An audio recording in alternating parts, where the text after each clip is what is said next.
Justinas Marcinkevičius. Grybų karas. Ei, tai vyja pinavyja, visą dieną grybais lyja. Visą dieną nuo pat ryto grybai krito, krito, krito. Kai lietus nustojo lyjas, pražydėjo pinavijos. O miške išdygo grybų 130 sodybų. Šitų grybų pulkaunykas buvo storas baravykas. Jis sususpo beržų raitė ir grybus nuo kelmo skaitė. O kad skaičiaus nepamirštų, tai skaičiuodavo ant pirštų. Jo žmona riebi paliepė, savo vyrui kartą liepė.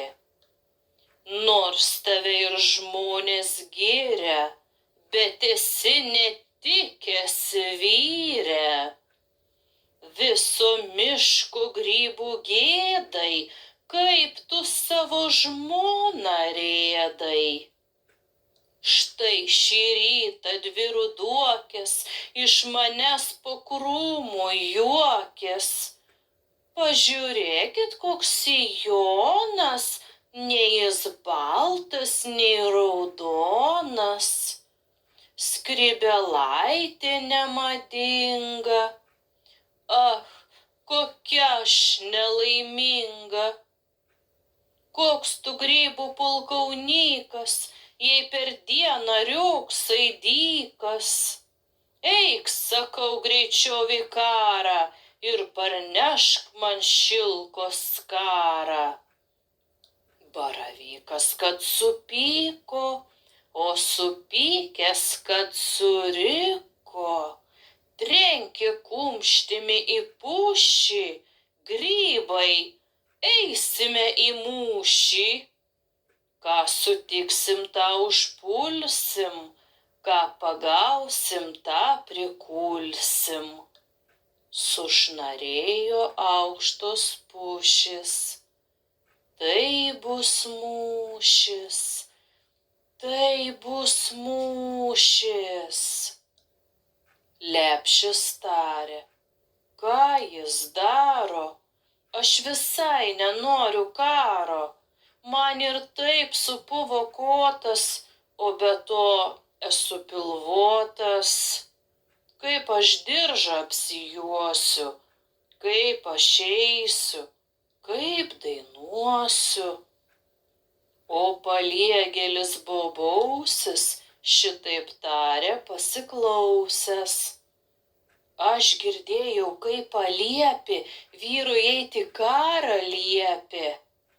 Eik, jis sako, mano vyre, ir užimki visą girią. Būsiu girios karalienė, aš, ponia Baravykienė. Baravykas ir paklausė, ką tu čia plepi, bobausi, kad užriks ant jų kazlėkas. Koks tu vyras, pašlemėkas. Nors mane žmona ir bara, aš vis tiek einu į karą. Ir gerai darai, kazlėke, iš toli kelmutis rėkia. Išsirovęs storą pušį, aš taip pat einu į mūšį. O žmona kelmutį spiria, niekur neisi, tu pipirė. Jau geriau rytoj iš ryto paieškotum kelmo kito. Mūsų didelė šeimyna šitą savos beišmaitina. Neklausyk, bičiuli mano, ką tos bobos beišmano. Jį kazlėkas nuramino ir žvejot pasivadino. O gražuolė umėdėlė vestuves tą dieną kėlė ir nelemtą karo žinią ji išgirdo per kaimynę. Kad suspigo ūmėdė, aš apalpsiu, kur kėdė. Raudonikiai pasirėdę, jai pasiūlė minkštą kėdę.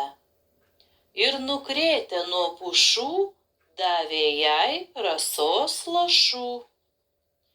Ūmėdėlė atsigavo, grybų vyno paragavo, bet vos spėjus atsimerkti, ji tuojau pradėjo verkti. O tuo tarpu karo žinią vėjas paskleidė pušyne. Ir išgirdę karo gandą, žvėris baisiai išsigando. Vilkas šitaip tarė lūšiai. Sako, grybai ruošias mūšiui. Ar girdėjai, lokio guolį jau kažkas nakčia užpuolė?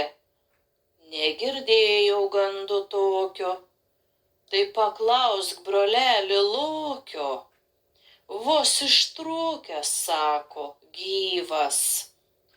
Tai man dyvas, tai man dyvas. Einam tartis pas grybus, varge, varge, kas čia bus.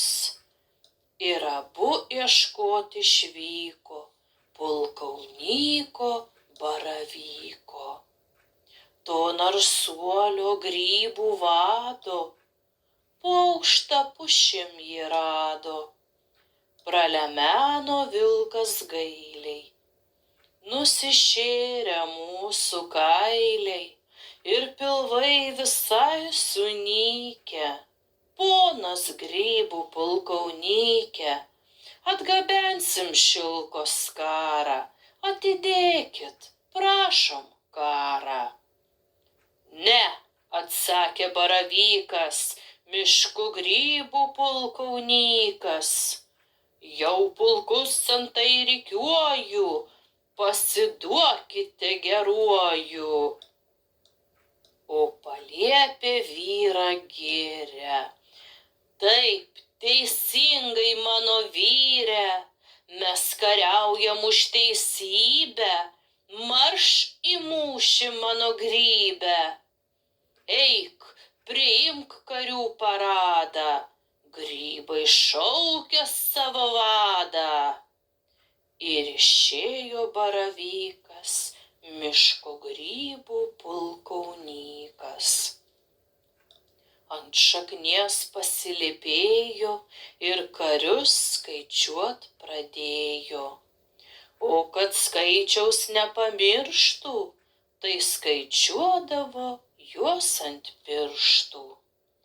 Vienas šleivas, du kreivi, keturi pusiau gyvi, penktas mažas ir kuprotas, o šeštam įlūžęs kotas. Septyni visai seni, kokia armija šauni. Besakstydamas sermėga ir kelmutis čia atbėga, bet prie jo žmona prikibo. Neišleisiu, sako, grybo. Ūmėdėlė kaip jaunikį atlydėjo raudonikį. Kai visi išsirikiavo, paeiliui išsiskaičiavo. Ėmė gaust kovos trimitai, tyra ryra, titai ritai. Vėjas vėliavas tik taršo, skrenda aidas grybų maršo. O ant kupsto grybų žvalgas, į visas puses tik žvalgos. Jis sumai, kad šoko bėgti, o pribėgęs ėmė rėkti. Grybai, slėpkitės greičiau, aš grybautojus mačiau. Kas dobelę prasikapstė, kas po lapais išsislapstė, kas po krūmų susiraitė, lepšį priglaudė eglaitė, o paliepė, kad įtūžo ir perpus iš baimės lūžo.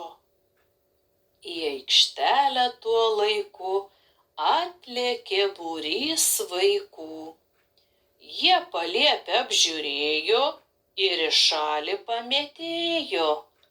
Ir pasakė mokiniai, sukirmijusi seniai, palingavo galvos pušys, štai kaip baigės grybų mūšis.